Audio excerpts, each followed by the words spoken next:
Open Line with Tammy Heidi. Hey there, this is Open Line. My name is Tammy Heidi, and we're talking to Allison Simard. She's the chair for Citizens for Los Angeles Wildlife, affectionately known as CLAW. Thanks for having me on. Well, it's a very exciting thing that CLAW is doing. I want to talk specifically at first about the Let's Buy a Mountain program. Tell me what this is all about. You know, this is a wonderful program that was formulated by, honestly, neighbors who live in the hillsides of Los Angeles who understand that our outdoors are really the lungs of our city. And we've seen every little bit of open space snatched up and developed into giant mansions with very little love for the surrounding environment. And this was an opportunity to take control of it, and we have made a bid to buy the mountain, and we are buying our beloved mountain that was, you know, inspirational to musicians like Joni Mitchell and Crosby, Stills and Nash and California Dreamin', the Mamas and Papas and the Doors. So we're talking about Laurel Canyon. We're talking about Laurel Canyon, and this mountain has inspired poets and musicians. And in fact, Laurel Canyon was the part of the city I first visited that made me want to move to Los Angeles. Well, and why wouldn't you? I mean, so many people think that Los Angeles is just a network of freeways, and then they realize we have a mountain range running through the center of our city.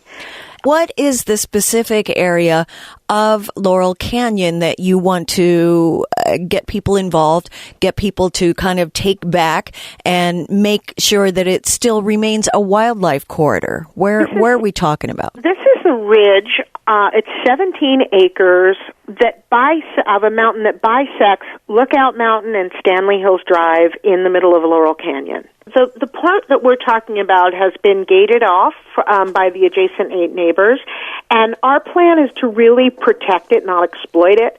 So we will turn it over to the MRCA, the Mountains Recreation and Conservation Authority, and they will, because they're really the experts at conservation, and they'll help us to figure out, you know, how do we best protect it. They do usually allow for some recreation, but honestly, as much as we love to go to Fryman Canyon and to Runyon Canyon, we don't want this to become that. We really want this to be a sacred space for wildlife.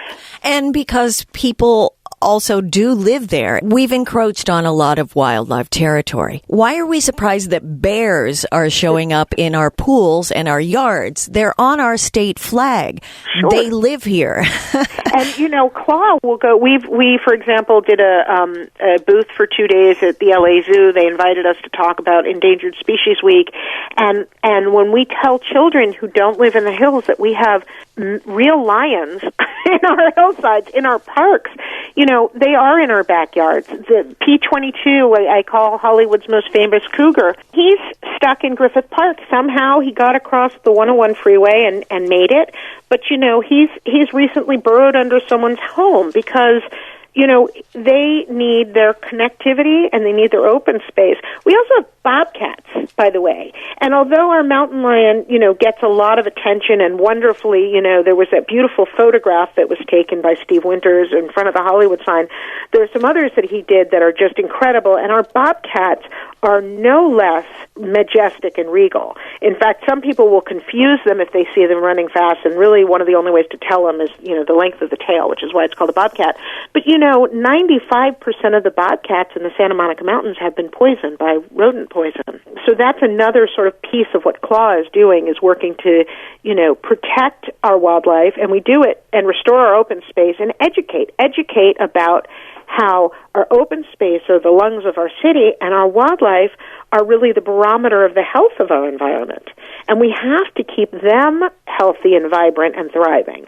You recently had a meeting to start the fundraising for Let's Buy a Mountain, Laurel Canyon, this particular area. How did that go? Tell me a little bit more about what happened there and what is the end goal for buying the mountain? We recently had a press conference, and we've been meeting with our neighbors.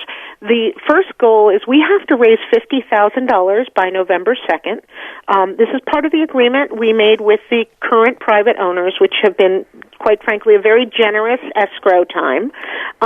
So we have to, that's the first percentage. Ultimately, we have to raise $1.6 million, and we have 18 months to do that. Once we hit our 50,000, and I'm very, very positive we'll do it. And Councilmember Rue, by the way, has offered to $15,000 in matching donations, which was very generous. Then, out of the discretionary funds, then we have to raise $100,000 for the next benchmark that'll come up in another 3 months. And okay, so this is ongoing, and it's going well, I take it. And you had a good press conference. We did. Yes. And the LA Times wrote it, and then the next day the LA Times editorial board endorsed our project, saying that this is a wonderful opportunity for residents to protect land and not wait for the city, wait for, planning and zoning and building safety to do the right thing by the mountain, by developers, but just to grab it. We are a park-poor city. I mean, that is one of the things that most people don't know about Los Angeles, because we do have a mountain range running through our city, and we have Griffith Park on one end. But other cities, there are places where nobody's less than a quarter of a mile from a park, and that's just not true here in Los Angeles. So that's why buying parcels of land like we're doing, we're hoping will be a model for neighborhoods all over Los Angeles and, quite frankly, across the country. Let's say we get all our fundraising goals and permits, this, that, the other thing, community support. Okay, so then what happens? 100% right now we're focused on protecting it and raising the money. Ultimately, for example, the principal of Wonderland School, and they're adjacent to it on Wonderland Avenue, they are extremely positive about it. There's opportunities, to bring children who don't have an opportunity to be up there as an open classroom. But we're not looking to put any structures up there. We're really looking to keep it open and pristine. Perhaps we would put some outdoor wildlife cameras. Perhaps we would put some barn owl nesting boxes to increase the barn owl population, which is native and used to thrive, and it's not thriving so much anymore, but they are a wonderful, wonderful rodent hunter. And so those are things we would do that really would have no impact. The neighbors have been really digging deep to protect it. Whether, it's already a resource to the people who live here, and not because they hike there, but because they sit in their living rooms and they see the deer come down, because they watch the bobcats cross the crest, because they know that we have deer hit on Laurel Canyon Boulevard all the time, because they have had bobcats in their backyard and they know where they're going and coming from, and they don't want to lose that. People live up here in the hillsides because they, you feel like you're in a treehouse, but you're 5 minutes from the Sunset Strip. This was historically, old. People used to come up here, and there were hunting lodges, and people came up on trolley, and it was sort of a vacation spot.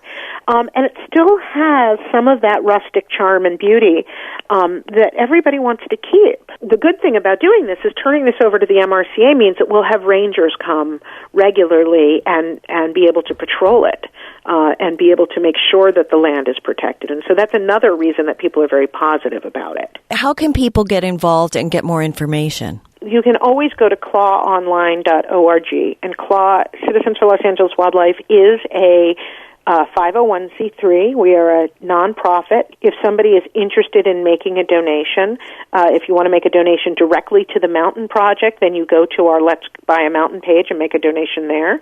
Otherwise, we are working on policy all the time. When the city, for example, if the city decides to make a policy change on, say, the way we cut trees, whether it's in Laurel Canyon or whether it's downtown or whether it's, that's something that we pay attention to, and we go to the right scientists who can tell us about how sycamores hold water, or, the Audubon Society to tell us about the nests in the trees, and really help to educate the public. And we are really working to be the advocates and the voice for the wildlife. And here's an opportunity for us to say, one thing that I can do, if I've ever sent money to the rainforest in Brazil, if I've ever sent money to the Tongass National Forest in Alaska, you should, and that's great.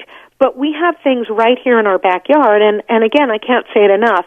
This is our Central Park. This is our lungs of our earth. This is important for our children. And to really put on that Native American hat and look 7 generations ahead and say, what can I do right now that can make a change for the better? Thank you so much for joining us on Open Line. We've been talking with Allison Simard. She is the chair of Citizens for Los Angeles Wildlife. You can go to clawonline.org and find out about how to buy Laurel Canyon, how to buy the mountain, how to help. Thank you, Tammy. Help. Thank you.